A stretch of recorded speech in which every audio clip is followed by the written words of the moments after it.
Hey, well, good evening, good afternoon, everyone. I think there are so many different people, so many different places. So, hello to every one of you. It's very exciting to speak about and talk about privacy preserving machine learning in general, and more specifically, deep learning. Today, I'll be talking about membership inference attacks as just one simple example of how surprisingly easy it is to attack even a well-trained deep learning model that most of those that are shared nowadays and even very critical, some of them deployment and production systems. Now, the reason for this, and I believe that so many other people also, I don't want to speak for myself something big, but people have predicted that 2020 will be the year of privacy preserving machine learning. And this was even long before COVID-19 happened. And we saw that early this year when this pandemic hit the globe, that technology tried to jump in and tried to find solutions. One of the specific solutions that has been showing some promising results is the tracking of people who might get infected and the interactions between those people. However, it was not easy to implement at all, and it was not easy to be adopted in so many different countries and so many even to publish them on the stores because of the privacy preserving issues. We want to have something that is really good, but at the same time, we also want to make sure that we are not violating the privacy of people and the privacy of users. And privacy and security is not a new topic, but it has a whole new, a different perspective and aspects when it comes to artificial intelligence and machine learning. And this is because by definition, the development, before speaking about privacy, the development of a machine learning model or an AI or deep learning algorithm is very different from conventional software engineering. First of all, some of the differences include that when we are developing a software product, a program, we have a very specific goal. And the goal there is to meet a set of well-defined functional requirements. A functional requirement means if I click on a specific button, something should happen, right? And we also have some non-functional requirements that includes the security and the quality. And because traditional software engineering is written by humans, the quality of this software heavily rely on the quality of the source code itself, which ultimately means the experience of the software developer who have written that source code. And therefore, once you have a good, well-written, well-tested software system shipped, that software system will continue to operate as expected unless you change something with it. But this story is completely different when it comes to machine learning. For one, the goal here is to optimize a specific metric. That's often the accuracy. You want to maximize your accuracy. You want to minimize your loss of some type of predictive model. And therefore, the quality of this produced model is not only affected by the quality of the source code, rather it's heavily affected by what? By the data we are using to generate such models. Because by definition, machine learning is defined as one of the best definitions. Machine learning is defined as programs that generalize from data.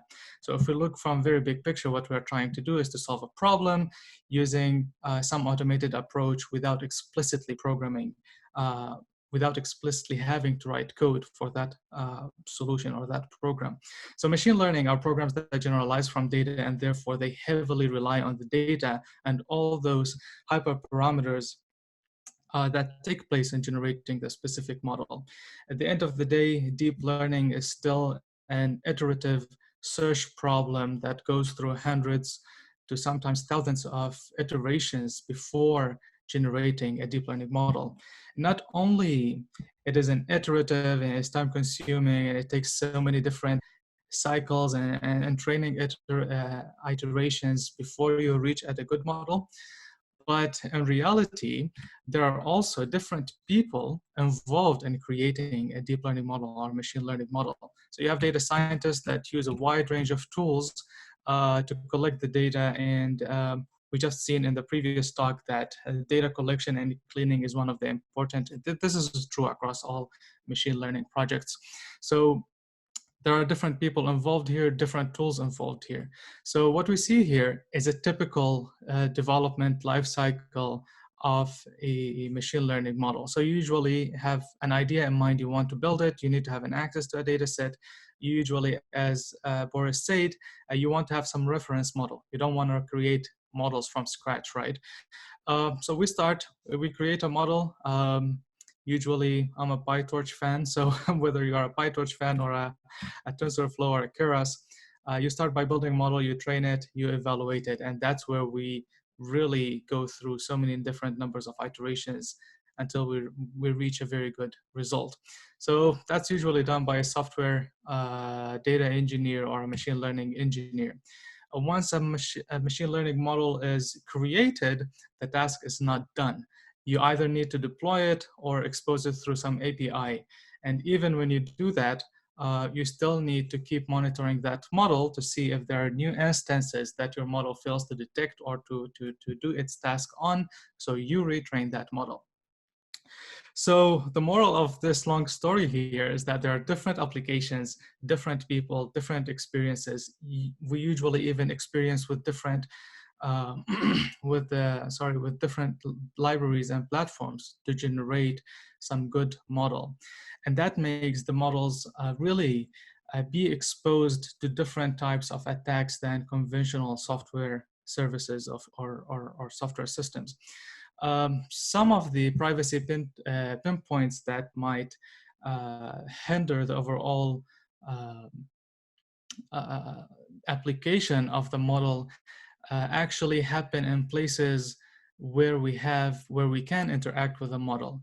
And therefore, the attacks on a deep learning model could actually be categorized based on how much access do you have to that model. So in a very big general picture, the attacks on deep learning models could be, they are categorized in two general classes, a white box attack, a black box attack. The white box attacks means you usually are an insider or you have the access to the model. You know the architecture of the model, you know the parameters of the model.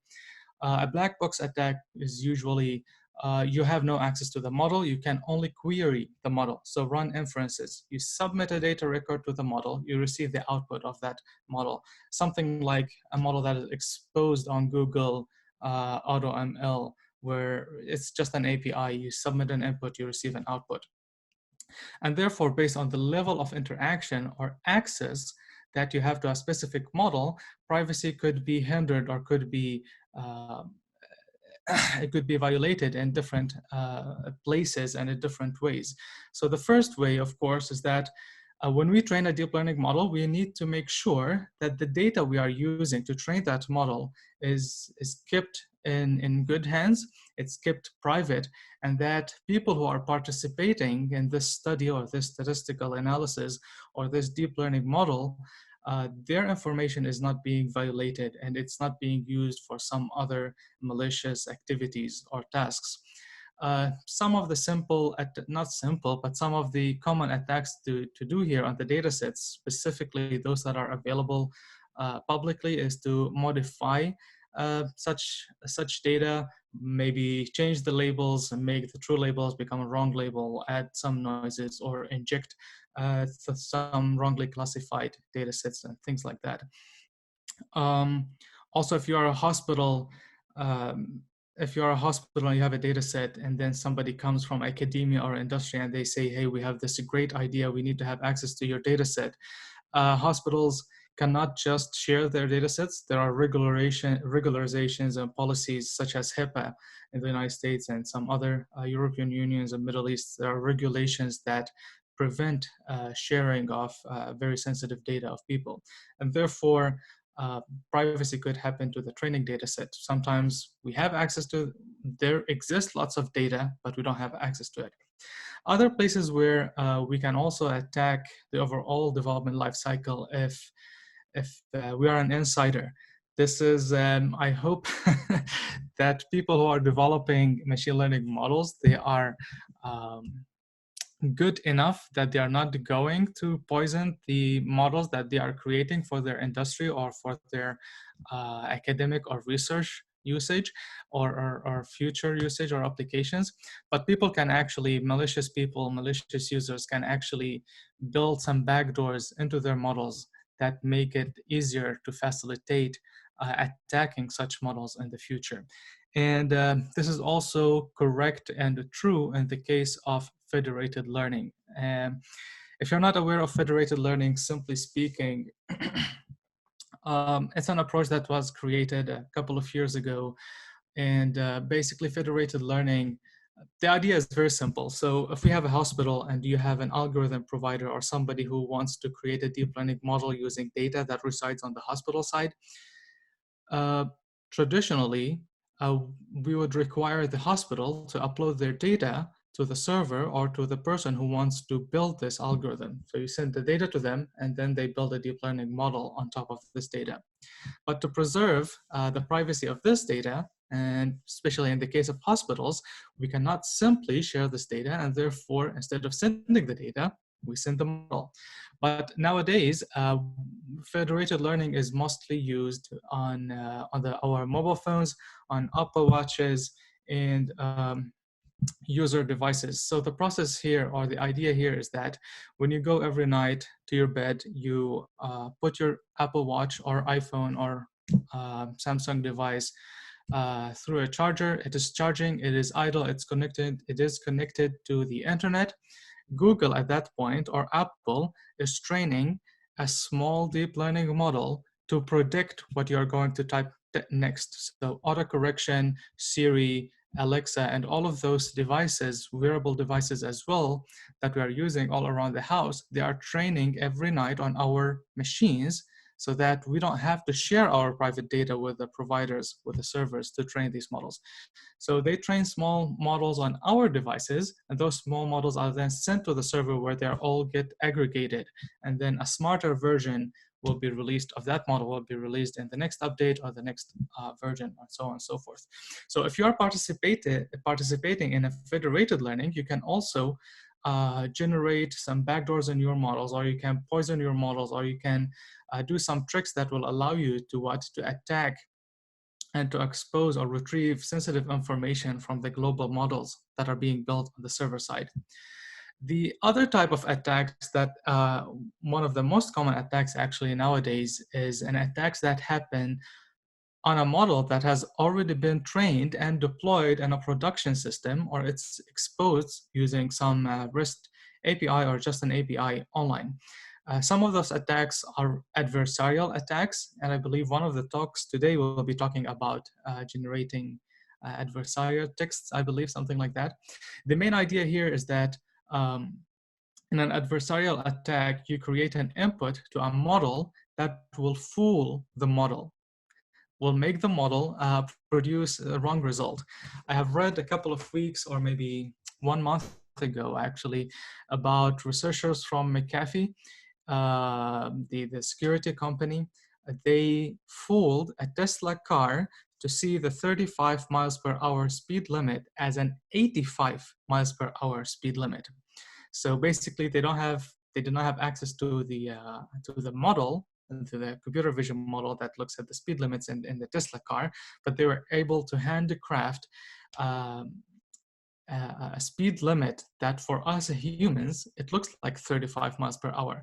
But for the deep learning model, it looks like an 85 miles per hour. And actually, there are, if you see my web browser here, a young good fellow, Ian Goodfellow, the head of AI at Google, he's one of the first people who created the idea of adversarial attacks. And this is a very famous example where we have a state-of-the-art deep learning model that's able to classify this. I think this is not a very good picture, but it's able to classify this panda right here as a panda with a confidence level of about 60%, not bad at all. Using this noise, we are able to handicraft this noise by having a wide access to the model. What basically happening here is that we are trying to find the loss function with respect to the input, and then finding the signed gradient of that, and that will generate for us some noise. We want to find a noise that if we add it to this specific picture, the output will still be, for us humans, an image of a panda. But this noise, because it's added at the pixel level, now the same state-of-the-art model is classifying this input as a gibbon with almost 100% confidence score. So this is where adversarial attacks are happening. Some of the interesting ones by the researchers, they tried to fool the YOLO deep learning models. So YOLO is one of the models that are capable to detect a human and label it as a person we see here. This person was able to generate this noise that will now fool this deep learning model to not recognizing this person as a person.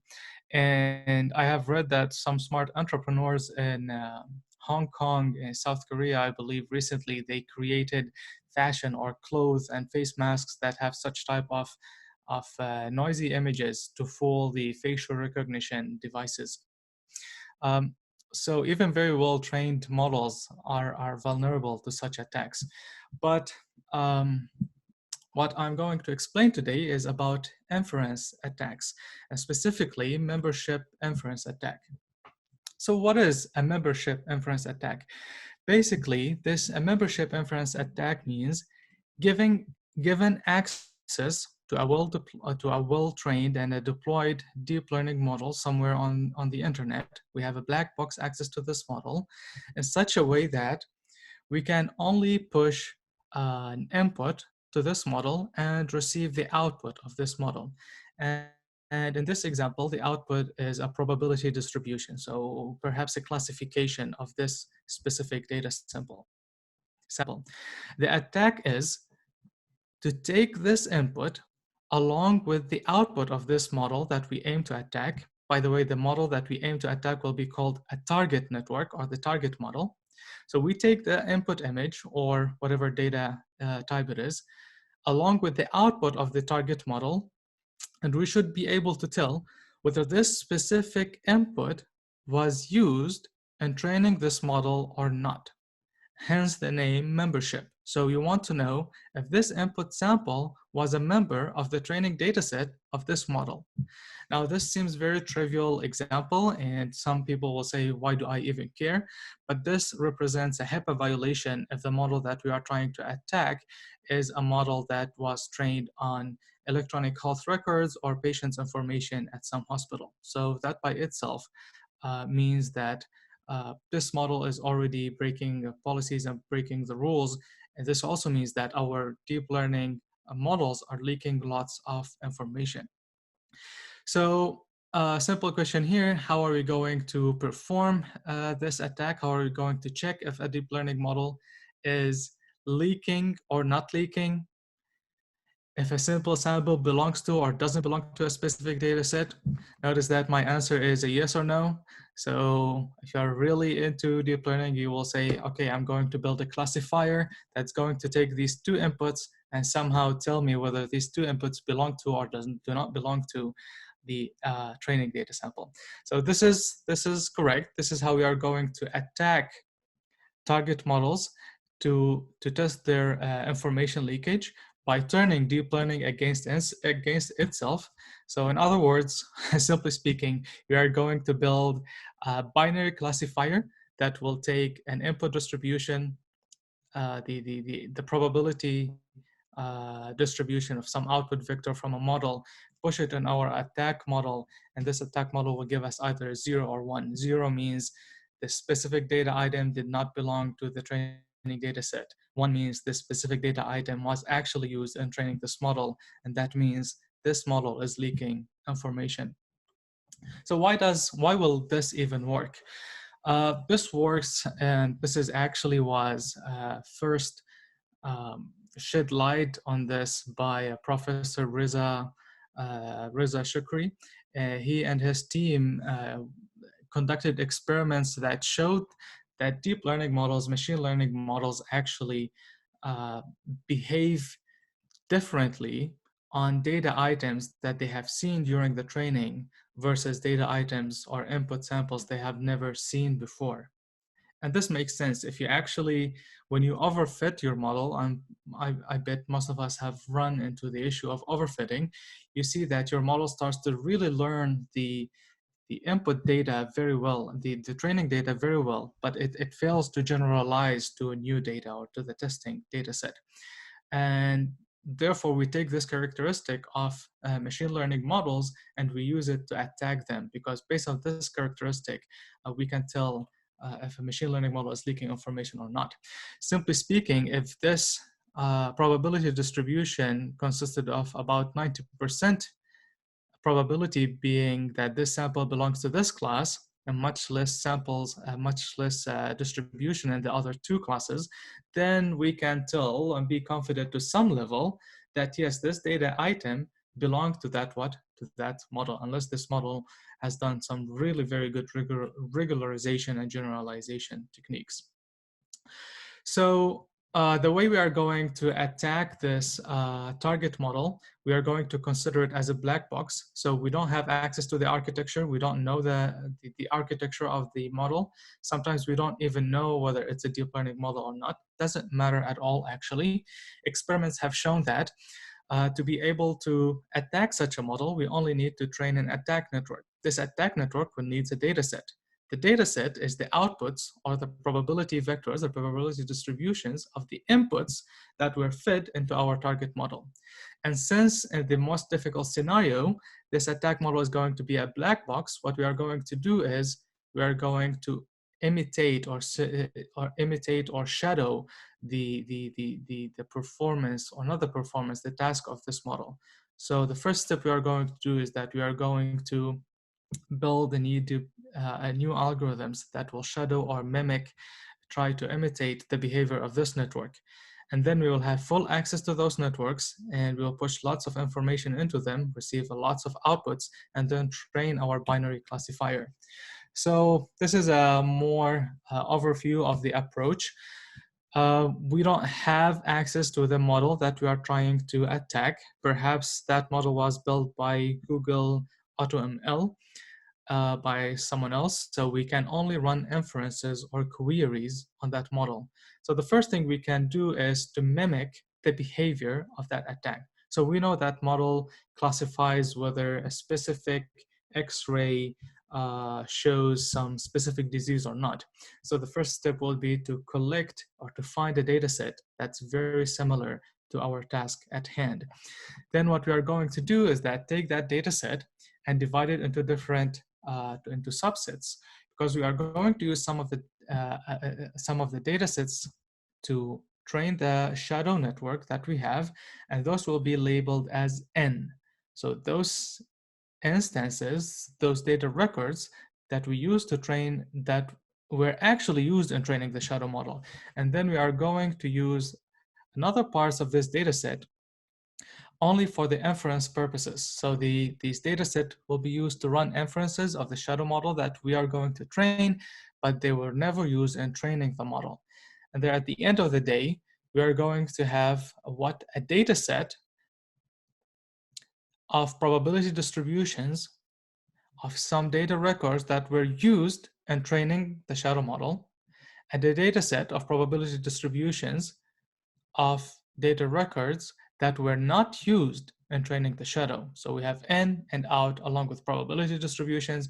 We are going to use them into training the attack network. And now the attack network will study the behavior of the shadow model to be able to distinguish the behavior of this shadow model on the sample data. Even though this is a simple example, but if you look at the probability distributions here between data items that belong and do not belong to the training set, you can probably get an intuitive, very high level idea about membership inference attacks. Usually to make this work better in reality, we are not going to use only one neural network. The more shadow models you build, the more you are to build an algorithm that is very similar to the algorithm that we are trying to attack. because remember, we don't know the architecture of the algorithm that we are trying to attack. We don't even know what type of algorithm is it. Is it some conventional machine learning or a neural network? And therefore, the more shadow models you build, you are the closer you are to the architecture, to the type of algorithm that you are attacking. In reality, I've also seen that a very smart idea here is to also build an attack model for every single class.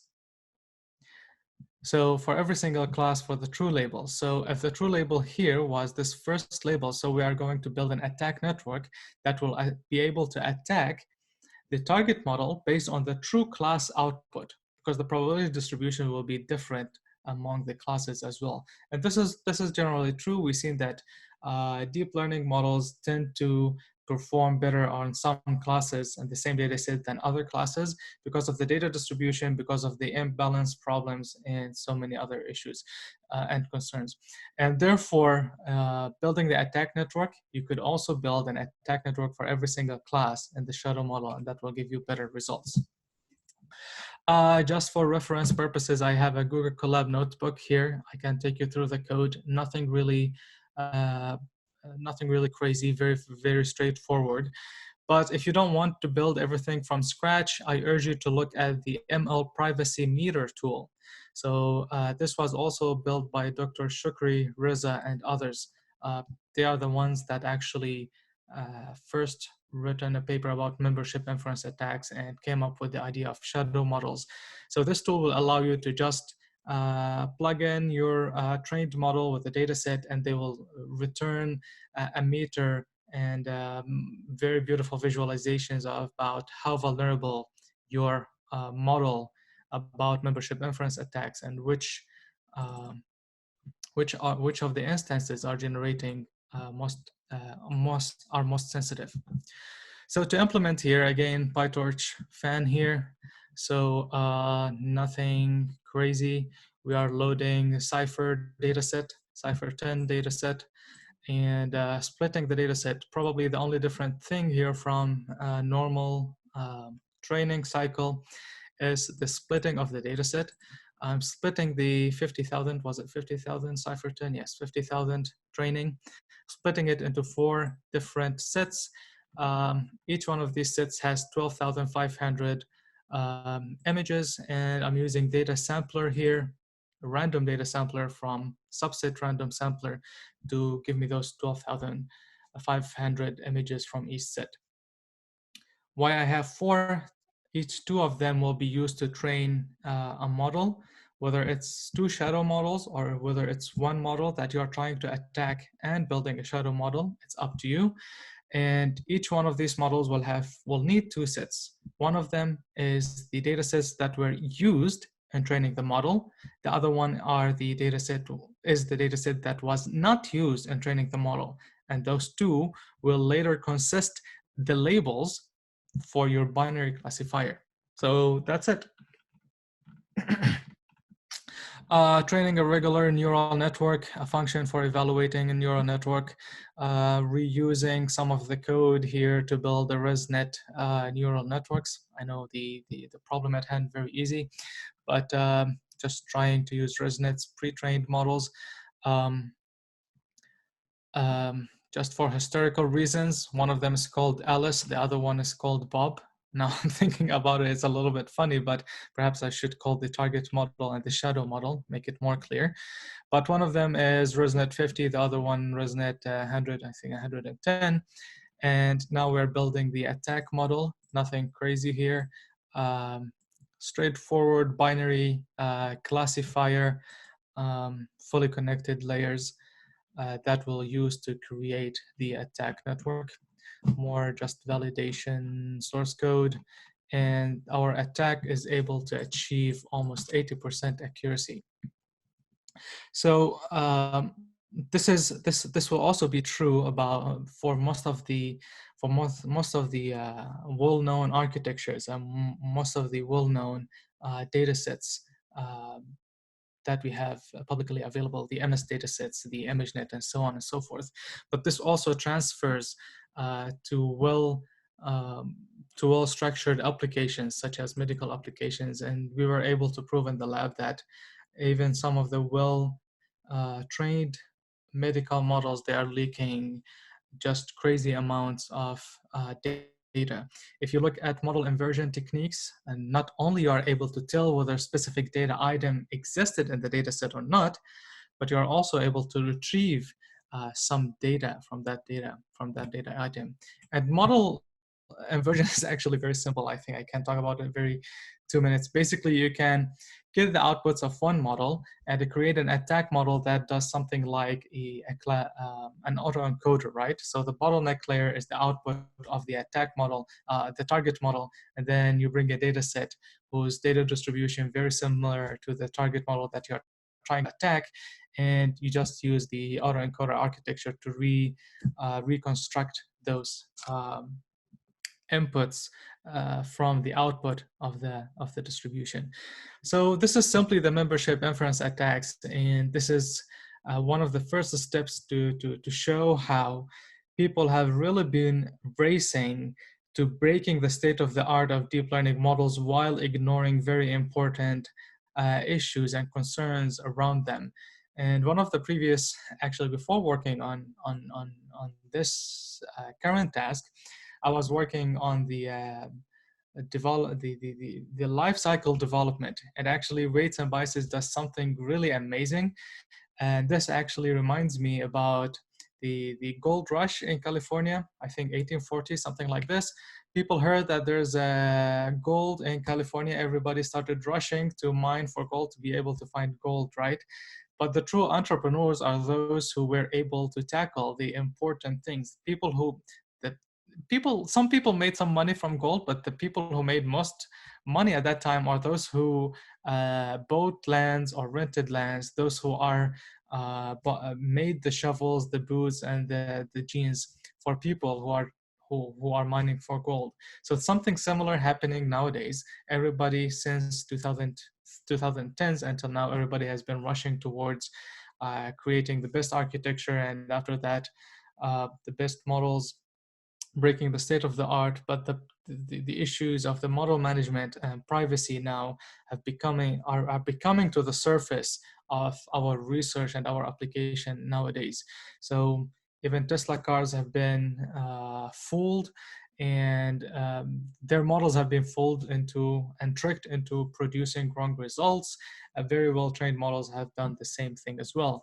And lots of the machine learning and deep learning models that are deployed in very reputable systems are actually leaking some amount about users and the data that are included in training such models. And therefore, this area is really going to be a very hot topic this year. And the current pandemic, even though it's everything around it has been terrible, but has actually accelerated this area, because when technology again tried to solve these problems by tracking people who have the virus and their interactions with other people, they were struck and hit by the wall of privacy preserving issues. So now we really need to solve and focus on such issues.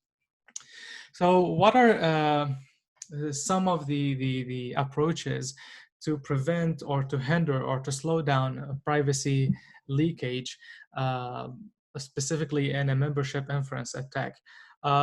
Intuitively speaking, what we are studying in a membership inference attack is the relationship between the input image and the output of the target model. So the output of the target model is most likely a vector of probabilities. So if we limit those probabilities to only the best case, only to the top probability, then we are somehow reducing or slowing down membership inference attacks. So very trivial solution could be really effective, but a very dedicated adversaries or people who are able to manage well-designed membership inference attacks will still be able to leak information and know whether a specific item was used in training the model only by the top probability. Another solution is to coarsen the predictions. So just coarsen the predictions means um, like, I forgot what's the correct English word there. Sometimes it just goes into your mind. But if we have a probability that's 0.095, then we say it's 0.096, for example.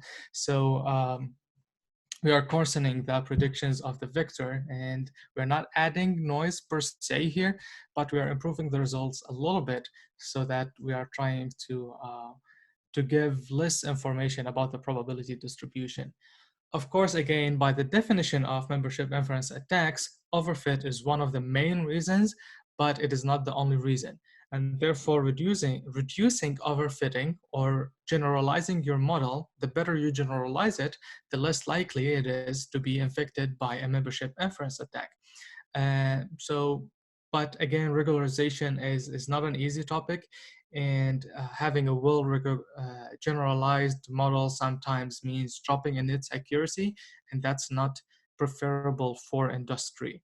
Even 0.5% increase or decrease in accuracy could mean lots and lots of money for an industry, and therefore they might sacrifice, unfortunately, with some user privacy to keep that money flowing or things like that. One of the potential solutions that has been also coming to the surface lately is the differential privacy. So quickly going over it, what is differential privacy? Basically, one of the main contributors in this field, if you want to read more about it, is Cynthia Dwork. I believe she was a researcher at Google. Basically, differential privacy is a guarantee or a protocol that tells you if you run your statistical query on this data set, then we guarantee this much that the privacy of people in this data set will be preserved. In other words, the privacy preserving of differential privacy answers the following question, or actually asks the following question. If I have a data set, and let's assume that this is some feature that about people or participants in this data set or database that are private. So this could be the gender, this could be the some type of whether you have a disease or not. Anyways, this is some private information that we want to make sure that if anybody runs a query on this database will not affect the privacy of the users who are participating in this dataset. So differential privacy says, if you run your query on this dataset, and then you remove one of the participants from this dataset and use the same query again on the same dataset without a specific participant, will the result of the query be the same between both queries? If it is the same and exactly the same, then you have a perfect privacy. If it is not, this means that the absence or existence of specific data point or specific patient in this data set is affecting the query, which means that the query is exposing information about this data set. And therefore the question here becomes, or the research problem becomes, can we construct a query that does not change, or maybe change but very little, no matter what we remove from the database? And to give you a very simple example here, the sum query on a database is not differentially private. The sum query. So basically, if you want to know the sum of all the data points in your data set, and this is because if you add this data set, the query is the sum. If you added it, the result is 1, 2, 3, 4. If you remove one of these participants, let's say the last participant, now the query will be 3. And simply by subtracting these two queries, we will know that the value of the data point that was removed is 1, and therefore we are leaking lots of information about this, or we're leaking information about specific people in the data set or specific data records or data items. So what we do in differential privacy is we create parallel data sets or databases, and each one of them we take one specific item, we run the query across all of them, and then we find the maximum difference between the query on the original database and any one of the parallel databases. And that difference, the maximum difference in the query results, is called sensitivity. And therefore, the sensitivity of this sum query here is 1, which is a little bit high. So you want to reduce that sensitivity as much as possible. And when you reduce it very much, that the query on any one of these parallel databases equals to the query on the original database is the same, then you have perfect privacy preserving query, which perhaps sometimes might not be useful if you're really not learning anything when you're removing or adding or replacing different people, and some other times might be just impractical, right? How does differential privacy work in a real life? Differential privacy focuses on adding noise to the data. We add noise to the data in 2 different ways. First way is called the global differential privacy. You run your query on the data on a plain database that has data records in a plain text. In other words, they are not encrypted. Gharib, you have 5 more minutes left. I'm sorry. Okay, cool. Yeah. So in a global differential privacy, you run your query on unencrypted data, and then you add noise to your query. It makes it the accuracy results becomes really good, but you have to trust the database curator. Different way to adding noise is called local differential privacy. In local differential privacy, we add noise to every data sample by itself. And one of the very famous ways here is called randomized response. And the idea here is really fun, and I'm going to end with it. The idea about it here is that we as humans, or as people who are participating in a query or a statistical analysis, or volunteering with our health records to create a deep learning model, we don't necessarily need to answer the truth. And this concept comes from some sociology studies. Randomized response. The idea is simple. So assume the government wants to know what is the percentage of people that use illegal drugs. Of course, if the government cannot interview every single person and ask them, do you smoke or not, we are never going to give the true answer, right? However, even if the government says, I'm not really interested in knowing whether you specifically smoke or not, we're still not going to answer the true response. So the idea here is that the government in this case is going to give every participant a coin and tell the participant, go ahead and flip this coin twice. If the first flip is heads, then you must answer the truth. If the first flip is tails, then you answer based on the second flip. In this way, even if a person says, yes, I smoke, the government does not know whether they said, yes, they smoke because they flipped the first time heads and they said the true answer, or whether they flipped it twice and they answered just randomly. However, at the end of the day, using statistics, we will be able to know the percentage of people that actually smoke. So this is how differential privacy can help us in so many different approaches. So thank you very much. Sorry for going over time. I'm not sure, maybe a lot. But if you have any questions, please feel free to ask them. I'm on Twitter. You can always ask me any questions there if you want. Nice. People love to talk. There are a lot of questions. I just wanted to make sure we have enough time left for everyone. I'm sorry. So Joseph asks, what kind of security protection techniques are used in the banking industry for ML models? Banking is very similar to health domains because the privacy is a very important aspect there. Differential privacy is one of the approaches, but nowadays there have been more sophisticated approaches. For example, at the startup I'm working at Triple Blind, we are able to train on data without seeing the data. So some flavors of homomorphic encryption will allow you to train on encrypted data without seeing the data. So this is one of the approaches. Multi-party computations or secure multi-party computation is another possible way that will allow you to train on data without seeing it. Nice. And then Michael asks, can you use this method only if you have access to the training data used to train the target model? No, but then it's just going to be a little bit more difficult. There are some type of attacks that are called exploratory attacks. So you attack the target model to know the type of data distribution, where did their data come from? I just assumed here that I know the data set just for simplicity and explanation purposes, but in reality, we might not know what type of data, not even the classes of the data. At that time, you need to do more hacking around the model, documentation reading, somehow exploratory attacks to figure out the data distribution, and then try to find something. If something does not exist, try to use GANs, right, to generate your own synthetic data. What can go wrong? Cool. Joseph Gharib, also. I think just to step in, I think a little bit of the confusion there was a few people didn't realize that you just need similar data to what was trained on, not the exact. It's not like I need a copy of CFAR 10 and then I can figure out they use this example from CFAR 10. That's just a simple example.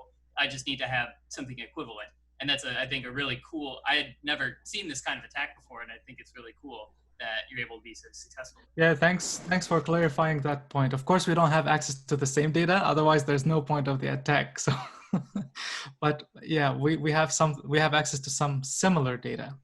Yes, but I just use Cypher10 there for simplicity.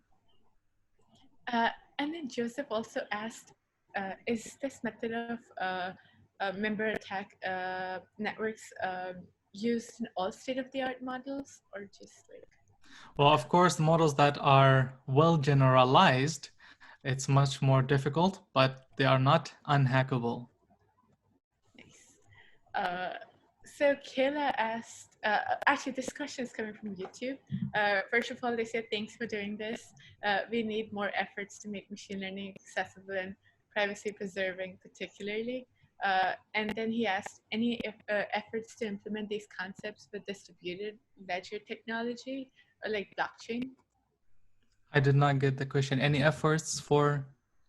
Any efforts to implement these concepts using a blockchain in a decentralized fashion, basically? I'm not really familiar with blockchain, but I know some of my colleagues have been borrowing some of the approaches there to be implemented in federated learning. So something similar is happening, but I cannot really answer on that. Something somewhere is happening in blockchain. Yep, That's always exactly. true. Somebody is building something crazy out there, but yeah. Whether it works or not remains to be seen. Yeah. So someone asked, what is the ground truth for the attack network? And this was from VJ. Ground truth of the attack network means? Could you elaborate on that question, VJ? There's another one that I'll go to. Where can I see the questions? Is that in the Q&A? You can see them in the chat. Okay, there's a lot. And then the last question that I see here is, do you know how to implement capsule networks?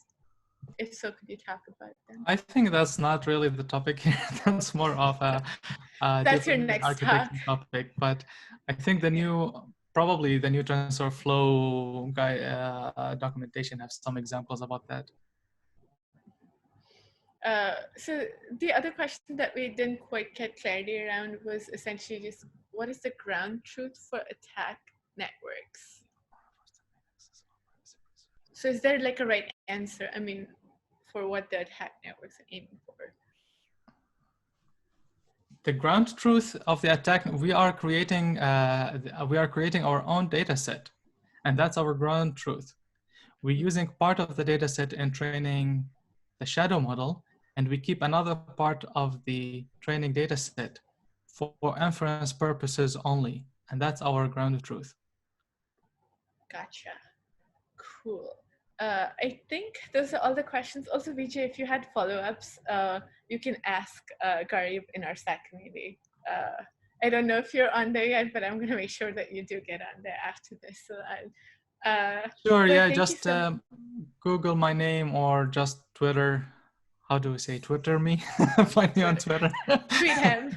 Yeah, sounds good. Thank you so much for coming. Yeah, of course. Thanks.